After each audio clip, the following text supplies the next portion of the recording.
Untuk saat ini kan pemerintah juga belum menetapkan status darurat bencana nasional ya Bu ya. Menurut Ibu tanggapan Ibu sendiri gimana nih Bu? Ya, sebetulnya kalau ditetapkan status itu kan kemudian kita bisa bantu bersama-sama, bahkan kita bisa mencari donatur dari luar dan sebagainya. Karena menurut saya ini tidak cukup 3 bulan, 4 bulan, 5 bulan, 6 bulan.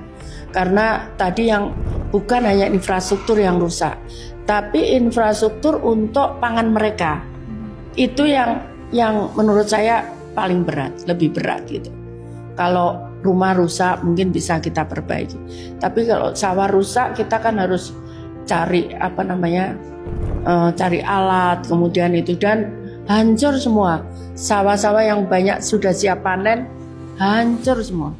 Banyak yang bertanya, apa yang bakal terjadi kalau seandainya status bencana di Sumatera ditetapkan sebagai bencana nasional? Yang pertama, komandonya itu bakal diambil alih oleh pemerintah pusat dari presiden atau kepala BNPB yang ditunjuk oleh presiden, teman-teman. Pemda itu akhirnya nantinya jadi unsur pendukung, bukan penentu kebijakan utama. Nah, kemudian yang kedua ini penting, pendanaannya akan menggunakan APBN sepenuhnya. Saat masih status bencana daerah, dana utama itu akan berasal dari APBD masing-masing daerah. Pusat hanya memberikan bantuan dana siap pakai sebagai bantuan. Nah, tapi jika statusnya berubah menjadi bencana nasional, seluruh biaya penanggulangan termasuk evakuasi logistik sampai pemulihan jangka panjang ini dibebankan ke APBN. Ini sangat meringankan beban fiskal daerah yang mungkin sudah lumpuh ekonominya. Yang ketiga, ini akan membuka pintu bantuan internasional, teman-teman. Jadi status bencana nasional ini adalah sinyal diplomatik pada negara lain, termasuk lembaga internasional juga kayak PBB, NGO asing, dan lainnya. Mereka bakal berikan bantuan secara langsung tanpa birokrasi yang berbelit-belit. Dan yang keempat, ini bakal adanya mobilisasi sumber daya tanpa birokrasi. Meskipun saat ini TNI Polri udah turun, mekanisme pengarahannya masih bersifat bantuan daerah kan. Tapi kalau bencana nasional statusnya, pengarahan sumber daya nasional itu oleh personel militer, alat berat dari kementerian lain, serta dokter spesialis akan diterjunkan. Jadi ini sifatnya instruksi langsung, bukan lagi sekedar koordinasi atau permintaan bantuan. Pertanyaannya, kenapa masih belum ditetapkan sebagai bencana nasional? Nah, biasanya memang pemerintah pusat hati-hati banget menetapkan status ini. Kadangkala alasannya memang seringkali administratif dan politis. Yang pertama, status nasional biasanya baru bisa ditetapkan jika Pemda dianggap lumpuh total. Jadi kalau gubernur atau bupatinya masih bisa kerja, statusnya biasanya tetap daerah. Kemudian dampak citra. Nah, ini biasanya kalau ada status bencana nasional bisa mempengaruhi iklim investasi dan pariwisata karena dianggap sebagai situasi yang tidak aman atau stabil secara nasional. Jelas lambat, presidennya lansia, wakil presidennya pelongo-pelongo. Jadi wajar lambat. Mana segala nolak bantuan dari luar negeri lagi, sok-sokan. Udah ditetapkan bencana nasional. Alright. Titik terendah seseorang dalam berdiskusi adalah melakukan penyerangan pribadi, body shaming, dan juga caci maki atau hanya agitasi. Itu membuktikan bahwasannya dia tidak memiliki kapasitas dan tidak memiliki kecukupan literasi seperti itu.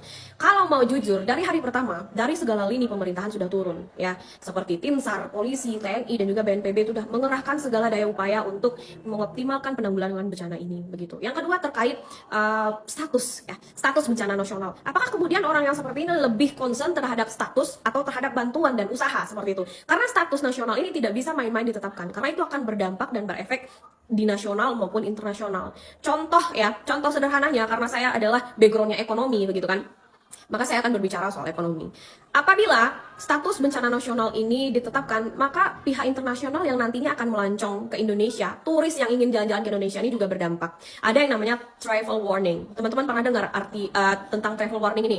Yang mana sebuah himbauan dari negara asalnya untuk tidak mengunjungi negara kita karena itu entah bencana alam atau konflik horizontal terhadap warganya seperti itu. Nah, kalau travel warning ini dikeluarkan oleh negara asal, maka negara asal itu tidak mau mengeluarkan asuransi perjalanan dari turis itu. Lalu siapa yang rugi? Yang pertama yang rugi turisnya. Yang kedua Indonesia. Kemudian Indonesia ini mengalami kerugian karena tidak ada lagi atau dihambatnya turis masuk ke negara kita, begitu. Ya. Jadi yang kena bencana alam itu 3 provinsi, namun Bali juga akan kena dampaknya karena akan mengurangi masuknya turis internasional ke Bali. Nah, itu dampak ekonominya. Yang kedua, kenapa kemudian belum ditetapkan sebagai bencana nasional, justru ini mengukur kinerja pemerintah daerah. Nah, nanti pemerintah daerah yang akan mengoptimalkan segala daya dan upayanya dalam mengurusi daerahnya. Dan ini juga bisa menghambat percobaan dugaan tindakan korupsi untuk APBN yang nanti akan digelontorkan. Sekarang kalau kita boleh jujur, coba teman-teman lihat, bantuan banyak datang dari segala pihak ya, baik teman-teman di Jawa sana, di Sulawesi, bahkan dari Papua juga membantu. Ya banyak juga relawan yang sudah membantu. Saya kira Indonesia ini adalah negara yang kuat, kita bahu-membahu dan bergotong royong. Jadi saya sebagai warga yang terdampak kena banjir dan juga kena gempa di Sumatera Barat ya, saya lebih mengutamakan dan menghargai bantuan dari teman-teman semua daripada hanya status yang apabila daerah saya kena gempa dan ditetapkan status bencana nasional, teman-teman yang tidak terkena musibah ini juga akan berdampak secara ekonomi. Begitu.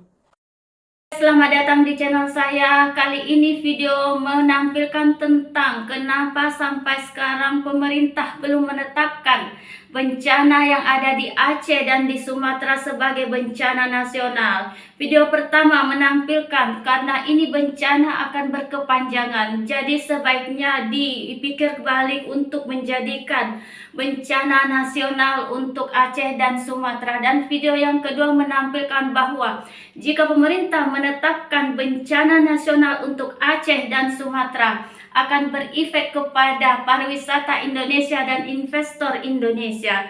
Video yang ketiga menampilkan juga sama, akan berdampak kepada pariwisata dan investor untuk yang masuk ke Indonesia. Dan ini akan sangat berbahaya karena akan seluruh bantuan akan dikomandoi langsung oleh Presiden Republik Indonesia. Bagaimana pendapat Anda guys? Silakan komen, jangan lupa subscribe, like, dan share. Terima kasih.